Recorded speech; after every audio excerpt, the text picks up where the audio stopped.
கில்லாத வலிக்குமா? வலிக்காது. நெருப்பு இல்லாத புகையுமா? அதையும் போய் சொல்றீங்க நீங்க. நானா பொய்யிலே பிறந்த பொய்யிலே விளந்த புலவர் பெருமானே, உண்மை தெரிந்து கொண்டால் உண்மை புரிந்து கொண்டால் இந்த பூவையர் குலமாதேன்னு சொன்ன மாதிரி உங்களை நான் புரிஞ்சுக்கிட்டேன். பூசாரி பொய்யும் இல்லங்க, புலவனார் பொய்யும் ஆசாரி பொய்க்கு அரை பொய்க்கு சமம். அது உண்மையா? எப்படிங்க உண்மையா? ஆசாரி பையும் பூசாரி பையும் பையும் புலவனார் பையும் ஆசாரி பைக்கு அரை பைக்கு ஈடாகாதுண்ணா. இதான் உண்மை. இல்ல எப்படி இல்லைன்னா? இல்ல அதான் உண்மை. அதான் என்ன கூட புரியுமா? பூசாரி பையில இருக்கும்.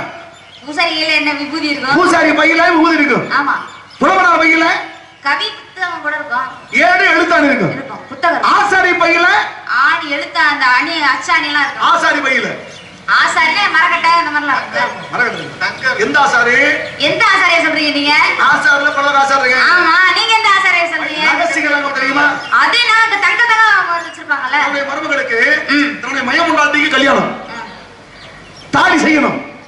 தாலி செய்யும் போது ஒரு அரை பவுன் எடுத்து கொடுத்தோம்னா அதுல ஒரு குண்டு மணி எடுத்து வச்சிருப்பாங்க. ஆமா. ஏன்? ஏன்னா சேதாரம் வருங்காலத்துக்கு தேவைப்படுமே, என்னுடைய மருமகளுக்கு தேவைப்படுமே அப்படின்னு சொல்லி அது தொழில் தருமா. அது மாதிரி ஏன்னா நீங்க அதிகமா போய் சொல்றீங்க. நானா போய் சொல்லக்கூடாது. போய் சொன்னாச்சுன்னா போய் சொல்றாங்க வாழ்க்கையில போஜனம் கிடைக்காது. இன்னைக்கு பொட்டு கடலை கூட கிடைக்காது. கூட கிடைக்காது. வெள்ளிமலை இருக்கு, வேலிமலை இருக்கு. வெள்ளிமலைக்கு வேலிமலைக்கு எத்தனை காலம் தூரம்? வெள்ளிமலைக்கும் வேலிமலைக்கும் 20 காலம் தூரம். ஒரு காலம் வந்தா ஒரு காலம் 10 கல். 20 காலம் வந்தா 200 மைல் உண்டு. இந்த 200 மைல் இங்க இருந்து 10 என்ன சொன்னா போய் சொல்ல வந்திருக்கேனா கேக்குறேன் நானு. ஆனா ஒண்ணு தெரியுங்க, நீங்க கொடுத்தாலும் முடிப்பேன்னு குடுக்காட்டி முடிப்பேன்னு.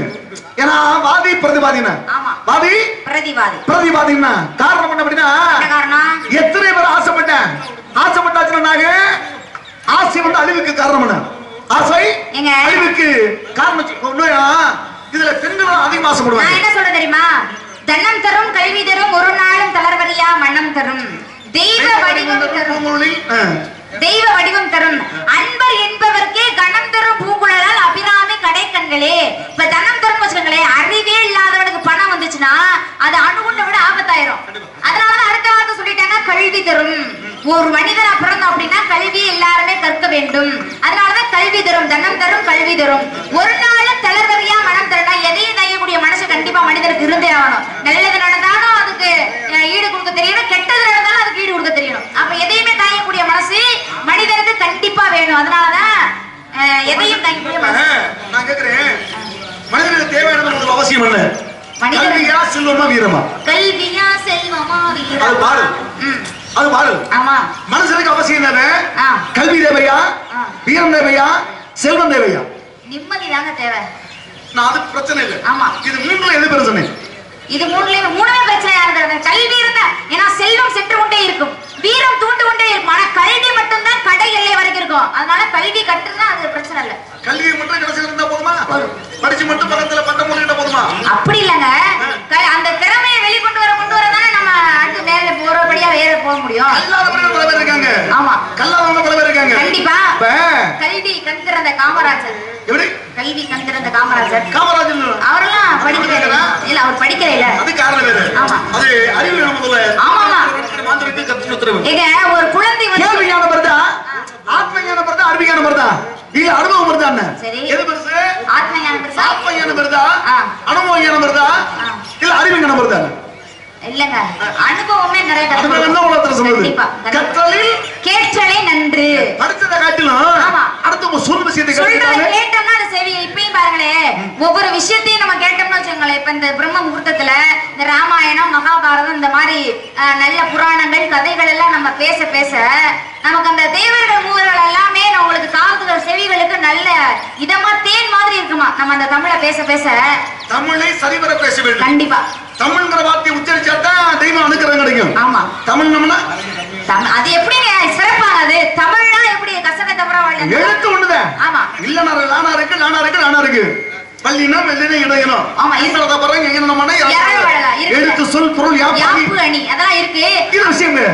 அப்ப என்ன காரணம் பண்ணுதுன்னா தமிழை சரிவர ராமாயணம் பேசுறப்ப ஆசிரியர் பெருமான் அங்கங்க பாப்பாரு. ஆசிரியர் பெருமான் ராமாயணத்தை சரியா பேசுறாங்களா தவறா பேசுறாங்களா அப்படின்னு யாரு கேட்பாங்களா? ஆஞ்சநேயர் பெருமான். அதே போல கந்தபுராணம் பேசும்போது யாரு கேட்பாங்க? யாரு கேட்பாங்க? நம்மள மாதிரி மக்கள் தான் கேட்பாங்க. கேட்கணும் முதல்ல. மக்கள் கேட்பது வேறு. அதே நேரத்துல ராமாயணத்தை தப்பா பேசலாமா? ராமாயணத்தை தவறா பேசலாமா?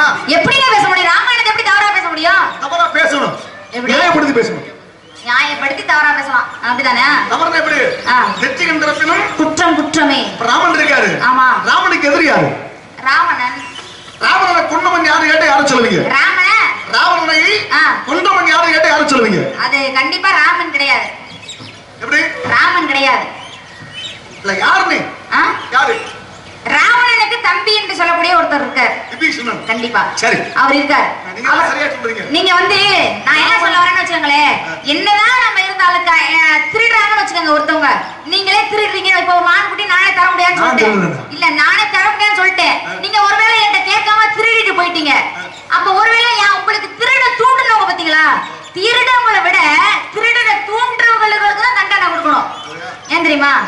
திருட தூண்டுறவங்களுக்கு தான் தண்டனை கொடுக்கணும். அதே மாதிரி என்னதான் ராமன் பானத்தை போட்டு கொன்னாலும் அந்த இப்படி போட்டாதான் அவன் சாகான்னு சொல்லி கொடுத்தது யாரு? விபீஷணன். ராவணன் சாகும் போது விபீஷணன் யாருகிட்ட இருக்காங்க? ராமன் பக்கத்துல இருக்க. ஆமா. ராமன் பக்கத்துல இருக்கும் போது அவ ராவணனை கொல்வதற்கு அம்பும் கேட்கிறார். அம்ப ஈட்ட உடனேயே ராமணேஸ்வரர் சாகல. 10 தலையை மறுபடியும் வந்துகிட்டே இருக்கு. அப்பதான் பக்கத்துல கூட விஷயம் பார்த்து கேட்டேன். அவன் துடிக்கிறான். யார்? ராவணை துடிக்கும் போது அதுதான் சொல்லுவாங்க, தான் ஆடா விட்டாலும் தன்னுடைய பசி ஆடுவாங்க. ராமா என் அண்ணே துடிக்கிறத பார்த்தா மனசு தாங்கல. அவனை குன்னுறான்னு சொல்றேன். அதைத்தாண்டா செய்கிறேன். அவன் சாகலையே. அப்படிங்கும் போது நீ 1000 அம்புகளை போடு, லட்சக்கணக்கு நம்ப போடு, அண்ணன் சாக மாட்டேன். காப்பை எப்படா சாம? அப்படிங்கும் போது அப்பதான் சொன்னா வலது மார்புல யாரை தொண்ட மதிக்கக்கூடிய கலசம் உண்டு, அவருடைய உயிரே அங்க இருக்கு அப்படின்னு சொல்லி சொன்னாரு. அப்பதான் உடனே விட்டாங்க வானத்தை. அப்ப கொன்னவன் யார் அப்படி கேட்டா நிச்சயமாக விபீஷணன். ஆமா. ராமன் உள்ள முடியல. இல்ல சொன்னதாலதான் அப்படிங்கிற விஷயம் உண்டு. தப்பு செய்யறவங்கள தப்பு செய்ய தூண்டுபவர்களே தண்டனை கொடுக்கணும்னு சொல்றேன்ல. நான் கேக்குறேன், பிரம்மனுக்கு என்ன வேலை? பிரம்மனுக்கு படைக்கிற வேலை. சிவனுக்கு என்ன வேலை? அழிக்கிற வேலை. மகாசுரனுக்கு என்ன வேலை? காக்குற வேலை. யமனுக்கு என்ன வேலை? உயிரை பிடிக்கிற வேலை. இப்ப தவறா பேசுறீங்க. ஏன்? யமன உயிரை பிடிக்கிறாரு. இல்லையா? யமன உயிரை பிடிக்கிறாரு. வேற விபீஷணன் தான் முன்னாடி சொன்ன. நீங்க யமன் உயிரை கவர்றான்னு சொல்லலாமா? யமன் உயிரை கவர்றான்னு சொல்லலாமா? யமன் உயிரை யம தூதர்கள்லாம் வந்து பிடிச்சிட்டு போவாங்க. யமன் நீங்களே. யமன்னா அதுக்கு தலைவர் அவர் தானே. என்ன தலைவர்? அந்த இதுகளுக்கு அந்த கொல்றதுக்கு தலைவர்லாம் வந்து சட்டத்துக்கு தலைவரா இருக்கப்போ அப்படின்னு வருது. இப்ப இன்னாருக்கு இன்னார் என்று எழுதி வைத்தானே தேவன். யாருக்கு ஆயுள் முடிஞ்சு போச்சா உடனே போய் என்ன செய்யணும்? போய் பிடிச்சிட்டு வந்துடணும். கட்டளை போடுவது யாரு? கட்டளை இடுவது அது யமன் தான் கட்டளை இடுவாரு. தூதர்களை சென்று உயிரை கவர்ந்து பாருங்கள். எடுத்துறா தூதர் வந்து பிடிச்சு போவீங்க. தூதர் தான் முடிக்கிறேன். ஆமா. ஆனா கொல்றவன் யாருன்னு சொல்றேன்? யமன் சொல்றோம் இல்லையா? அதனால நீதி தேவன் யமதர்மன். அதே நேரத்துல யமன் வந்து நல்லவனா கெட்டவனா அப்படின்னா ரொம்ப நல்லவன். நல்லவன். சிறப்பு இருக்குல்ல. நீதி நியாயம் நேர்மை இருக்கும். சத்தியத்தை வராதவன். காரணம் என்ன அப்படின்னா இன்னைக்கு வந்து பணம் தான் உலகத்துல பேசுது. இப்பயும் யமனுக்கு வந்து கோரமான முகம். ஆனா உயிரை பிடிக்கும் போது மட்டும்தான் கோரமான முகம். மத்த நேரத்துல அவன் யமன் அழகன் இல்லையா? யமன் வந்து எத்தனை உயிரை பிடிச்சிருக்கான் முதல்ல? எவ்வளவு பிடிச்சிருக்கீங்க? எத்தனை உயிரை பிடிச்சிருக்காரா? பிடிக்கிற உயிர் எல்லாமே அவர் பிடிக்கிறதா? அப்படி கிடையாதுங்க. ஆனா பிடிக்க போனது 3 உயிர் தான். யார்? யமன். நேரடியா போய் நேரடியா பிடிக்க முடியாதவர்களை செத்து கவரப்பட்டது 3 உயிர். யாரு? ஒன்னு சத்தியமா, இன்னொருத்தன் மார்க்கண்டையன், இன்னொருத்தன் சுரியன்னு சொல்லப்படுவேன். இந்த 3 பேரும் தான் கவலை சென்றாரத தவிர ஆனா ஒரு உயிரை பிடிக்க முடியாது. ஒரு உயிரை பிடிச்சாரு. யாரு? சத்தியமா பிடிச்சாச்சு. ஆனா மார்க்கண்டை பிடிக்கும் போது யமனை செத்து போயிட்டாரு. மார்க்கண்டையன பிடிக்கும் போது சிவனே யமனை இறந்து போயிட்டாரு. எப்படி யமனை இறக்க முடியும்? சாகலையா? எப்படி இறக்க முடியும்? செத்தார சாகல. இல்ல எப்படி சாக முடியும்னு கேக்குறேன். செத்துருக்காரா சாகலையா? செத்துருக்காரு. அது எப்படி சாக முடியும்னு கேக்குறேன் நான். காரணம் என்ன காரணம்? இப்ப ராமணேஸ்வரர் பல பேர் இருக்காங்க. சரி. இப்ப சனி பகவானுக்கு அண்ணன் யாரு? சனி பகவானுக்கு. சனி பகவானுக்கு அண்ணன் இருக்காரா? எங்க சனி இப்ப மொத்தம் 9 கிரகங்கள் இருக்காங்க. சூரியன், சந்திரன், செவ்வாய், புதன், வியாழன், சுக்கிரன், சனி, ராகு, கேது. இதெல்லாம் 9 கிரகமா இருக்காங்க. சனி பகவானுக்கு யமனுக்கு என்ன உறவு வேணும்? சனி பகவானுக்கும் யமனுக்கும் என்ன உறவுனா? என்ன உறவு? என்ன உறவு? அண்ணன் தம்பி உறவு இருக்கு. ஆமா. மேல இருக்கு. போகும்போது இவனுடைய தாய் என்ன பண்றா? இவனுடைய தாய் சித்தன்னை எல்லடிக்கிறாங்க. எல்லடிக்கும் போது சனி பகவானுக்கு கொஞ்சம் கூட கொடுத்தாச்சு. சரி. ஆக யமதர்மனுக்கு குறைவை கொடுத்தாச்சு. கொடுத்த உடனே அவனை பாப்பாடுறாங்க. சிறுவன் தானே என்ன விட்ட 2 பேரும் குழந்தைகளாங்க. ஆனா ஒருவனுக்கு கூட ஒருவனை குறைவுபடுத்துறீங்க சொல்லி இந்த எவ்வளவு என்ன பண்ணாரு, தன்னுடைய தாயை எட்டி மிதிச்சிட்டாரு. என்ன கால வலது கால மிதித்த உடனே அந்த மாதிரி என்ன பண்ணாங்க, சிறு குழந்தை தானே, சிறு குழந்தையா இருக்கும் பொழுது நீ எட்டி உதைச்ச எனக்கு வலிக்கல. இல்ல சின்ன குழந்தையா இருக்கும் போது நீ எட்டி உதைச்சப்ப எனக்கு வலிக்கல, ஆனா இப்ப நீ எட்டி உதைக்கிறப்ப எனக்கு வலிக்குது அப்படிங்கறது அது ஒரு இது விட்டுங்க. குழந்தையா இருக்கும் போது எட்டி உதைச்சா அது வேற, அது வேற. பக்குவங்கள் மாற மாற மாற மாற கதையில மாறி கொண்டு போகும். அப்ப என்ன பண்றாங்க, நம்ம தாய் என்று மாற அதை எட்டி மிதிச்சிட்டீடா சண்டாளா அப்படி சொல்லி அந்த கால எட்டி மிதிக்கப்பட்டாயோ அந்த காடு புழுக்காலாக மாற கிடவுது அப்படி சமத்து கொடுங்க. கொடுத்த உடனே தாய் பாசம் உடனே எனக்கு அது ஞாபகம் வந்துச்சு. தாய் பாசம் வச்சுக்கோங்களேன், குழந்தையா இருக்கும் பொழுது எட்டி உதைக்கும் பொழுது ஒரு விதமா இருக்கும், அதே மாதிரி பெரிய ஆளானதுக்கு அப்புறம் ஒரு விதமா இருக்கும். அப்படி இருக்கும் பொழுது என்னதான் நம்ம பாசமா வளர்த்தாலும் எட்டி அப்படி சந்தோஷம் இருக்கும். பெரியவனை தூக்கி போட்டு மிதிக்கிறான்னு எப்படி பெத்து வளர்த்து ஆளாக்கணும் நீங்க மிதிக்கிறான்னா அப்ப இடங்கள் மாற. தாய் பாசம் அப்படி இல்லைங்க, அது இடங்கள் மாற மாற இருக்கும், இல்லைன்னு சொல்லல. தாய் பாசம் என்பது எப்படி தெரியுமாங்க, சின்ன பிள்ளையா இருக்கும் போது எட்டி உதைச்சாரு, எட்டி உதைச்சு அப்போதைக்கு ரத்தம் வந்துச்சு. ஆனா இப்ப எட்டி உதைக்கும் போது ரத்தம் வரல அப்படின்னா அப்ப அந்த குழந்தை கால சக்தி இல்லையே அப்படின்னு நினைச்சு இந்த அம்மா வருந்துமா. அப்ப தாய் பாசம் எவ்வளவு ஒரு மிகப்பெரிய ஒரு இது பாத்தீங்களா. சொல்ற விஷயம் முத்தப்பா சொல்லுவார் அந்த கதை. என்னது இந்த நீங்க சொன்ன கதை, தன்னுடைய தாயை வந்து மகன் எட்டி உதைக்கும் போது அப்படியே சந்தோஷப்படுவாங்களா. ஆமா, சந்தோஷப்பட்டு சிரிப்பாங்க எப்ப சின்ன குழந்தைகள. ஆக பெரியவனாக வந்த பிறகு எட்டி மிதிப்பானா, மிதிச்ச உடனே அழுவான. எப்ப ஏன் அழுகிற, சிறுவனா இருக்கும் போது மிதிக்கும் போது நீ வந்து சிரிச்ச, ஆனா இன்னைக்கு அழுகிற என்ன காரணம் அப்படிங்கும் போது அப்ப மிதிக்கும் போது அப்ப அவருடைய உடம்புல தெம்பு இருந்தது, ஆனா இன்னைக்கு உதைக்கிற தெம்பு இல்லையே அப்படின்னு சொல்லி பெற்ற தாயகப்பட்ட அவங்க என்ன பண்ணாங்க, பெற்ற தாயா இல்ல யாரு பெற்ற தாயா இல்ல, அப்ப என்ன பண்ணாங்க, அப்ப சாபம் கொடுத்தாங்க. அப்பதான் தன்னை தவறை உணவு கொண்ட பிறகு அம்மா நான் செஞ்ச தவறு என்ன மன்னிச்சிருங்க அப்படிங்கும் போது எப்ப எனக்கு சாபம் கொடுங்க, ஏதோ உபாசனம் கொடுங்க அப்படிங்கும் போது பார்த்தா நீ மிதிச்சு ஒத்துக்கிட்ட தவறை உணர்ந்து கொண்டாய். ஆக இந்த தவறை உணர்ந்த காரணத்துக்காக உனக்கு சாப மோசனம் உண்டு. என்ன உண்டு அப்படின்னா மூலகத்துல மார்க்கெட்டை பிறப்பேன், மார்க்கெட் வீரக்க படிச்சிடும் போது அவ என்னாக அப்ப அந்த எந்த தாயகப்பட்ட எட்டி மதிச்சியோ, எந்த பெண்ணோட பாதப்பட்டதோ அந்த பெண்ணோட பாதப்பட வேண்டும். பாதப்பட்டா தாண்டா இவனுக்கு சாவு மோசம் கிடைக்கும் அப்படின்னாங்க. கண்டிப்பா இருக்கட்டுங்க. அதெல்லாம் இருந்தாலும் நீங்க சொல்றதுக்கும் அந்த இதுக்கும் சம்பந்தமே இல்லாமல இருக்கு. என்ன சம்பந்தம் இல்ல, என்னமோ தேடி வந்தேன்னு சொன்னீங்களே அதெல்லாம் அதுக்கு சம்பந்தம் இல்லையா. ஆமா, நீங்க சுத்தி வளைச்சு வரணுங்க. கண்டிப்பா இல்லையே சொல்லல. ஏன்னா ஒரே கதையை மான்குட்டி வந்திருக்குன்னா அது பேச்சு எல்லாம் போயிடும். கண்டிப்பா இல்லையா. கண்ணால் மான்குட்டி பிடிக்கிறது பெருசு இல்லைங்க, மான்குட்டி பிடிக்கணும்னா முதல்ல குறிப்பறியும் தன்மை வேணும். அப்படி இருந்தாதானே முதல்ல குறிப்பறிஞ்சாதானே இங்கதான் இருக்கு அப்படின்னு தெரிஞ்சாதானே பிடிக்க முடியும்.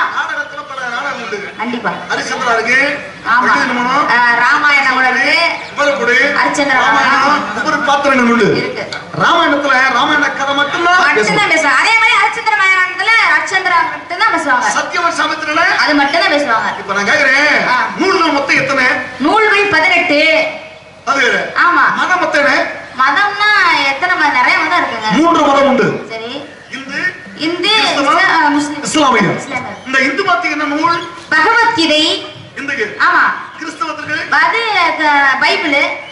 இஸ்லாமியர்களுக்கு குர்ஆன் என்று சொல்லக்கூடிய ஒரு நூல். உலக பொதுமறை நூல் திருக்குறள்னு ஒரு திருக்குறள் இருக்குங்க. ஏன் தெரியுமா? ஆமா, உலக பொதுமறை.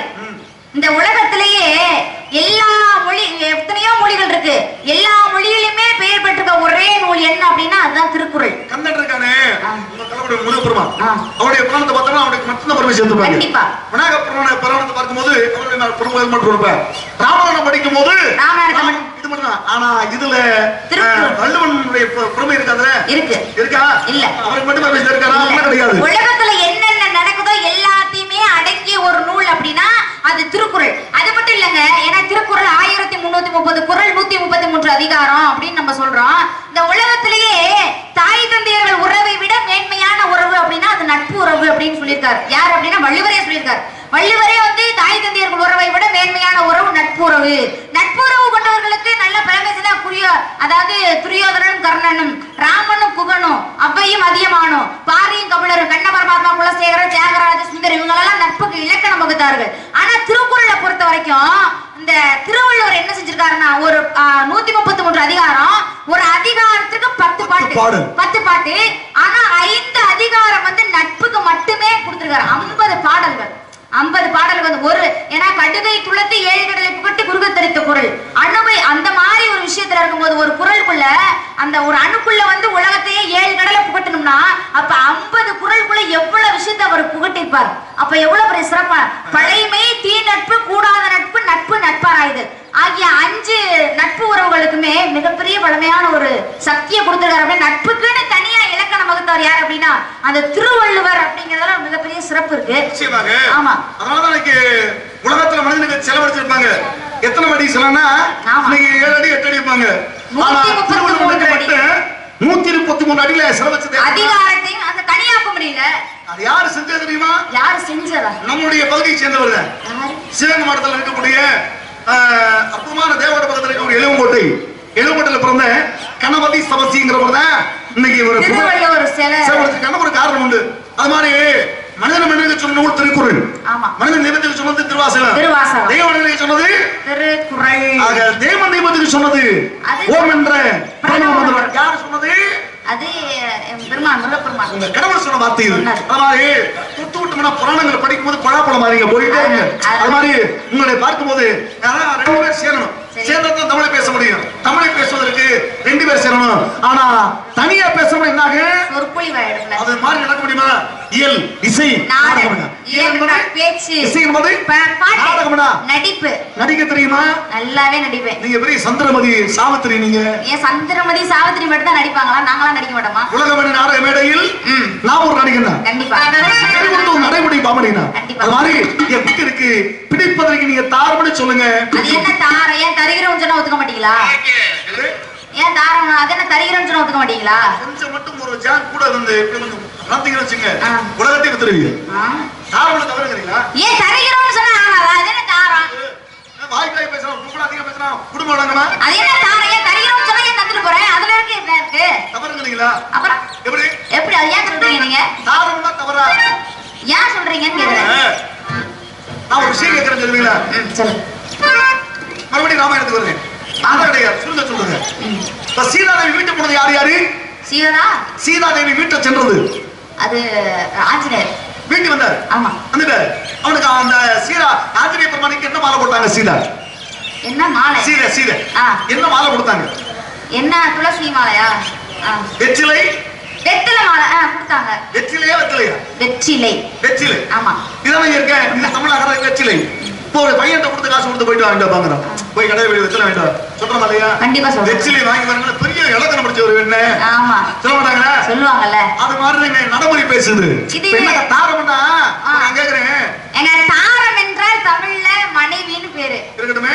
அப்புறம் ஏன் நீங்க தாரம் சொல்றீங்க? ஏன் நீங்க மனைவி இல்லையா? நான் எப்படிங்க மனைவி ஆக முடியும்? ஆக முடியுமா? முடியாது. இப்பலாம் ஆக முடியாது. மொத்தம் முடியுமா? முடியாதுங்க. முடியாது. விடியாதா? ஆயிதான் விடிஞ்சிருச்சு. அப்புறம் என்ன விடியாது? ஆமா, விடிஞ்சிருச்சு. ஆமா, விடிவு. அதனால நாடகத்துல எல்லா நிகழ்வு நடக்கிறது. ஆமா, படம் நடக்கும் போது முடிஞ்சு அதான் ஒரு கிராமத்துல ஒரு பழமொழி சொல்லுவாங்க. கராடம் வச்சாங்களா? அதாவது இசை கச்சேரி வச்சிருக்காங்க. 1 மணிக்கு முடிஞ்சு போச்சு. ஒரு அம்மா தூங்கி இருக்கு. எந்திரி விடுங்க, முடிஞ்சு போச்சு. எந்திரி முடிஞ்சு போச்சு. எந்திரின்னு சொல்லு. முடிஞ்சு போச்சுன்னு சொன்ன அம்மா பொண்ணு புரியல. என்ன முடிஞ்சு போச்சுன்னா நிகழ்வு முடிஞ்சு போச்சு. அப்படி போது எந்திரிச்சு போகணும்னு சொன்னா இன்னும் விடியலையே அப்படிங்கிறது. நாடகம் என்னாச்சுன்னா நடந்துகிட்டு இருக்கு. நாடகம் முடிஞ்சு போச்சு. எந்திரிச்சு பாக்குது. எந்திரி நாடகம் முடிஞ்சு போச்சு. விடிஞ்சிருச்சு. எப்படி விடிவது எங்க? நம்ம நிகழ்வுல அப்படி விஷயம் உண்டு. ஆக கலையெல்லாம் ஒண்ணு. அதுக்காண்டி வேற மாதிரி சொல்லக்கூடாது. நம்மளே போய் இதை சொல்றாங்கன்னு சொல்லக்கூடாது. அந்த விஷயம் உண்டு. அதே நேரத்துல வாழ்ந்து சொல்றோம் போது அது மரியாதை உள்ள சொல்ல, மரியாதை குறைவான சொல்ல. வாங்கன்னு சொன்னாங்க மரியாதை. வானா என்னமோ யாரையோ கூப்பிடுற மாதிரி. வா என்பது ஒருமையா பன்மையா? வா என்பது ஒருமைதான். வாங்கன்னா பன்மை. தாரம் என்பது ஒருமையா இல்ல தருகிறோம் என்பது ஒருமையா? தாரம் என்றால் ஒருமை. தருகிறோம் என்றால் பன்மை. அப்ப நீ எத்தனை பேர் இருக்கு? நாங்க 3 பேரு. அப்படி கொடுக்கிறது யாரு? நானு. அப்ப நீ என்ன செய்யணும்? நான் தான் சொல்லணும். அப்பா அது எப்படி அப்படி சொல்றாங்க? அப்ப நீங்க எப்படி எல்லாம் சொல்லாதீங்க. தாரம்னு சொல்லலாம். அது எப்ப தரம்னு சொல்லுமா? ஒரு யாராச்சும் கட்டி கொடுக்கும் பொழுது சரி தாரம் அப்படின்னு சொன்னா அதான் முதல் தாரம் இரண்டாம் தாரம் அப்படி சொல்லலாம். நீங்க தருகிறோம்னா அது தூய தமிழ்ல என்ன இருக்கு அதானே உண்மை. தூய தமிழ் அப்படி இல்லைங்க. வார்த்தையை பிரிச்சு பேசணும் போது வார்த்தையை பிரிக்கிற கோவனை உண்டு பாடி சொன்னா காதல விழுங்க விழுந்ததா கொன்றுவா இல்லையா கொன்றுவா அப்படின்னு பார்த்து சொன்னோம். அதுக்கு காரணம் உண்டு. அதே மாதிரி சமாளிக்கணும் முதல்ல இடத்துல பேசுறப்ப ஒரு ஆசான்ட்ட போய் ஆசான் கேட்டிருக்காரு பள்ளி மாணவன்ட்டு கோவலன்னு எழுதுறான்னு சொல்லு கோவலன்னு எழுதுறாங்க. அவன் என்ன பண்ணிட்டான் கால் இல்லாம துணை கால் இல்லாம கேவலன்னு எழுதி விட்டேன். எழுதி உடனே அந்த வாதியார் அடிபட்டவனு கோவலன்னு சொல்லி தவறா எழுதிருக்கிறேன் கேவலன்னு எழுதிருக்கேன் நீலாம் என்ன படிக்கிற அப்படிங்க. ஐயா நான் சொன்னது எழுதியது உண்மை இதுதான் உண்மை அப்படின்னா என்ன உண்மை அப்படின்னா என்ன பொய் எழுதிவிட்டு தவறா எழுதிவிட்டு மேற்கொண்டு உண்மையை நிரூபிக்கிறேன் அப்படிங்கும் போது அப்பதான் சொன்னா கோவலனை தாலி கட்டவன் யாரு உங்களுக்குள்ள கோவலனுக்கு மனைவி யாரு கண்ணகி வாழ்ந்தது யாரு கூட மாதேவி கூட தான் வாழ்ந்திருக்கேன். அப்ப கட்டிய மனைவியோட வாழாதவன் கோவலனா கேவலனா கேவலன் சமாளிப்பு அப்படி தன்மை அப்படி அப்படின்னு சொல்றீங்க. சமாளிக்கணும்னா ஒரு மனசு புண்படுறமா நடக்க கூடாது. கண்டிப்பா கண்டிப்பா ஒரு அடுத்தவங்களுடைய மனச சின்னதா எவ்வளவுதான் கஷ்டப்பட்டிருந்தாலும் நம்ம சிரிக்கிற ஒரு சின்ன சிரிப்பு கஷ்டப்படுற மாதிரி சிரிச்சிருந்தா கூட அது மரண நேரத்துல அவங்கள பார்த்து சிரிக்கிறதுக்கு சமமா. அரசர் சபையில ஆமா மன்னர் என்ன பண்ற யாசம் கொடுக்குறாரு. சரி யாசம் கொடுக்கும் போது எல்லா மக்களும் போய் வாங்கிட்டு இருக்காங்க. எல்லா மக்களும் வாங்குறாங்க. வாங்கும்போது ஒரு பெண்ணுக்கு பொண்ணை கொடுக்குறாங்க பொருளை கொடுக்குறாங்க பணத்தை கொடுக்குறாங்க சீரை கொடுக்குறாங்க நகை கொடுக்குறாங்க இப்படி கொடுத்துட்டு போங்க. அவ எல்லாரும் ஊரே போகும்போது ஒரு சின்ன குழந்தை அது கூட போயிருக்கு. போகும்போது எல்லாருக்கும் பொண்ணு பொருள் அத்தனை பேர் எடுத்துருக்கு. ஆனா அந்த பொண்ணு சின்ன குழந்தைக்கு ஒரு சேலை கொடுத்துருக்காங்க. இந்த சேலை கிழிஞ்சு போயிருக்கு. சேலை கிழிஞ்சிருக்கு. அப்ப வரும்போது எல்லா மன்னரத்துல வாங்கி வந்தாச்சு. வாங்கி வந்தா வந்து பாக்குறாங்க எப்படி உனக்கு என்ன கிடைச்சு எனக்கு பொண்ணு கிடைச்சது உனக்கு என்ன கிடைச்சது பொருள் கிடைச்சது எனக்கு பணம் கிடைச்சது அப்படின்னு ஒவ்வொருத்தரா சொல்லும் போது இந்த சிறு குழந்தை என்ன சொல்றாங்க சேலை பிஞ்சு வச்சு சொன்னா மன்னர் வேதனைப்படுவாரு. மன்னர் வேதனைப்படுவாரு. ஒரு பூ இருக்கு காய் இருக்கு நீர் இருக்கு வர சொல்லிட்டு வர்றாங்க. அப்பதான் அந்த குழந்தை சொல்லிச்சா உங்களுக்கு கொடுத்த சேலையில பூ இருந்தது பூவு இருந்தது உங்களுக்கு கொடுத்தல கனி இருந்தது உங்களுக்கு கொடுத்தது காய் இருந்தது ஆனா எனக்கு கொடுத்த சேலையில பிஞ்சு இருந்தது. எப்படி பிஞ்சு இருந்தது பூவாகணும் காயாகணும் கனியாகணும் இயற்கை. அப்ப என்ன பிஞ்சு இருக்குன்னா பிஞ்சு நல்லதானே அப்படி போத பார்த்தா கண்டாங்களா இது கிழிஞ்சு இருக்கிறது அப்படின்னா மன்னர் வேதனைப்படுவாங்க. இப்ப நான் என்ன சொல்ல வரேன் தெரியுமாங்க ராமாயணம்னு ஒண்ணு எடுத்திருக்கீங்க. ராமாயணத்துல சீதையை ராவணேஸ்வரன் கடத்திட்டு போயிட்டாரு. கடத்திட்டு போய் வனத்துல வச்சுட்டாரு. அப்ப உடனே என்ன பண்றாங்க ஆஞ்சநேய பெருமானை வந்து ராமன் வந்து அனுப்புறாரு. இந்த மாதிரி சீதை எங்க இருக்காங்கன்னு பாத்துட்டு வாங்கன்னு அனுப்புறாரு. அனுப்பும் பொழுது கையில ஒரு கணையாளிய கொடுத்து அனுப்புறாங்க. கணையாளி அந்த கணையாளிய கொண்டுகிட்டு போறார். யாரு ஆஞ்சநேய பெருமான் போறார். ஆஞ்சநேய பெருமான் போனா சீதாமா அங்க உட்காந்துருக்காங்க. ரொம்ப சோகத்தோட உட்காந்துருக்காங்க. சோகத்தோட உட்காந்துருக்கும் பொழுது நான் தான் ராமன் அனுப்பிய தூதன்னு சொல்லி ஆஞ்சநேய பெருமான் சொல்றாங்க. அப்படி ஆஞ்சநேயர் சொன்ன உடனே இவங்க என்ன பண்றாங்க நான் நம்ப முடியாது அப்படின்னு சொல்றாங்க. ஏன்னா நம்ப மாட்டேன் அப்படின்னு சொல்றாங்க. அப்போ உடனே கையில இருக்கிற கணையாளிய எடுத்து இப்படி காமிச்சு நெறித்தவரும் குழந்தை மனவாய் நின்னடியின் விண்ணப்பம் சிறைந்தமணின் முடிச்சிறக சிலை எடுத்து நிலை கொண்டிருந்தது. அறிந்தரசு களைகட்டு அருந்தவத்தோடு இடைவிளக்க செறிந்து சிலை கொடுந்தவத்தை சிதைத்தது ஓர் அடையாளம். மானமரம் எண்ணோக்கி வைதேகி விண்ணப்பம் காணமரம் கள்ளதர் போய் காடுரைந்த காலத்து தேனமரம் பொழிச்சாரால் சித்திர கூடத்து இருப்ப சிறுக்காக முளைத்தீண்ட அத்திதமே கொண்டறி அனைத்துலகம் திருந்தோடு வித்தகனே ராமாவன் இன்றடி எழுதி இத்தகைய அடையாளம் ஈதவன் கை மோதிரமே. ராமனுடைய மோதிரம் கணையாளி இது. இத பார்த்தாது உங்களுக்கு தெரியுதா நான் தான் ஆஞ்சநேய பெருமான் ராமன் அனுப்பியது அப்படின்னு தெரியுதா? முதல்ல சீதாதேவி பார்க்க போறாங்க. போய் எல்லா திசையும் போய் அச்சு கண்டுபிடிக்க முடியல. கடைசியா தென் திசைக்கு அனுப்புறாரு. அனுப்பி உடனே போய் அந்த அம்மா பார்த்தாங்க. அம்மா சோகத்துல இருக்காங்க. கணவனை குறித்து வாழ்ந்துகிட்டு இருக்காங்க. வாழ்ந்துகிட்டு இருக்கும்போது நான் தான் ஆஞ்சநேய பெருமானு சொல்றாரு. நான் தான் ஆஞ்சநேய பெருமான் பெருமானு சொல்றாரு. சொன்ன உடனே அம்மா பொண்ணு போறீங்களா நானே சஞ்சலத்துல இருந்துகிட்டு இருக்கேன். மறுபடியும் ஆஞ்சநேயர் மறுபடியும் ஆஞ்சநேயர் சொல்றீங்க அப்படி வந்து உண்மையை நிரூபிக்கிறாரு. ஏத்துக்கல. ஏன் அந்த அம்மாக்கு சந்தேகம். என்ன சந்தேகம்? ஆரம்பத்துல ராவணன் எப்படி வந்தா அப்படிதான் வந்தாரு. சாமியாரா இல்ல சாமியாரா வரலங்க. ஆரம்பத்துல சாமியார வந்து கடத்திட்டு போனாரு. அந்த கடத்திட்டு போனதுக்கு அப்புறம் தங்கச்சியா சீதைய மறுபடியும் ராமன் உருவமே எடுத்துட்டு வந்து கடத்திட்டு வந்தாரு. கடத்திய இடம் வந்து ராமன் அதாவது சாமியார் வேஷம் தான் போனாரு. ஆமா. ஒருவேளை நம்ம ஆஞ்சநேய பெருமானுடைய பக்தி உள்ளவனாம ஒருவேளை நம்மளை போன்று வந்திருப்பான சந்தேகங்கள் எழுந்தது. யாருக்கு யாருக்கு எழுந்தது? சீதைக்கு. சீதாதேவிக்கு. அப்பதான் உண்மையை ஒத்துக்கிற முடியல. அப்பதான் கேட்டாரு. அப்படி நாள் அவர் கேட்டிருப்பாரு அந்த அம்மா நீ உண்மையில ஆஞ்சநேய பெருமான் சொன்னா அடையாளம் என்ன அப்படின்னு கேட்டாங்க. அப்ப அதே மாதிரி அடையாளம் கேட்கணும். அதுக்கு தான் அந்த ஆஞ்சநேய பெருமான் சொன்னாங்க, நெருத்தகரும் குழல்வடவாய் நின்னடியே விண்ணப்பம் சிறைந்தமணி முடிச்சிறக சிலை எடுத்து கொண்டது அறிந்தரசு களைகட்டு அறந்தவத்தோடு இடைவெடுத்து செருந்த சிலை புலந்தவத்தை சிதைத்ததுமோ அடையாளம் அப்படின்னு கேட்டிருக்காங்கல்ல. அவங்களே அடையாளம் கேட்கறாங்க. அப்ப உங்க மானுக்குரிய அடையாளத்தை இவ்வளவு நேரம் நீங்க சொல்லாம இருக்கீங்களே, இது என்ன நியாயம்? முதல்ல கேட்டிருந்தா நேரம் பிடிச்சிட்டு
எப்பிறப்பில் என்ன பண்ணி செய்தாலும் இந்த பிறவியில் இப்படித்தான் வாழணும்.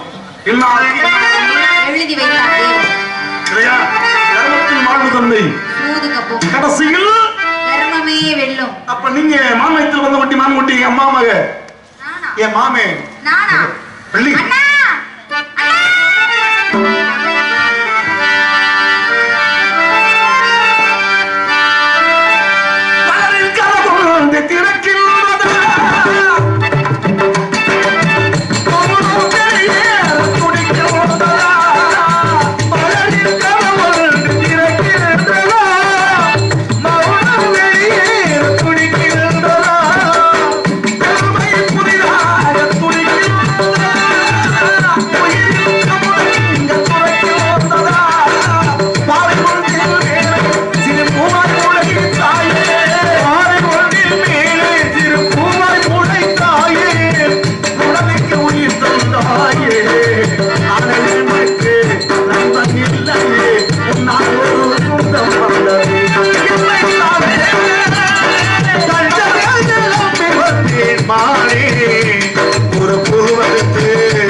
என்ன நடக்குது இங்க? இவ்வளவு நேரம் பார்த்துட்டு தான் இருக்க. என்னத்தான் சொன்னார் அவரு? வந்தவர் மானம் தெரிய வரலையா? வேற வேற வேற என்னத்தான் தெரியுங்களா? அதுக்கு நீ என்னடா சொன்ன? அதுதான் உன்னை கூப்பிட்டனே. எனக்கு லேசுவாசா பயப்படுறோம். அதான் வந்ததே போயிட்டாரு. சாமியை கும்பிடுவோம். சாமிக்கு பயப்படுவாரா? ஐயா இங்க நிக்கிறவங்க எல்லாம் டீ சாப்பிட வந்தவங்களா? அந்த டீயை நீங்க 12 மணிக்கு வந்து சாப்பிட்டீங்கன்னா கூட்டம் அதிகமா தெரிஞ்சிருக்கும். என்ன பண்றது, மிஸ் பண்ணிட்டீங்க நல்ல நாடகத்தை. பள்ளி எச்சம் விடுது. கிச்சு கிச்சு டீ இல்லமா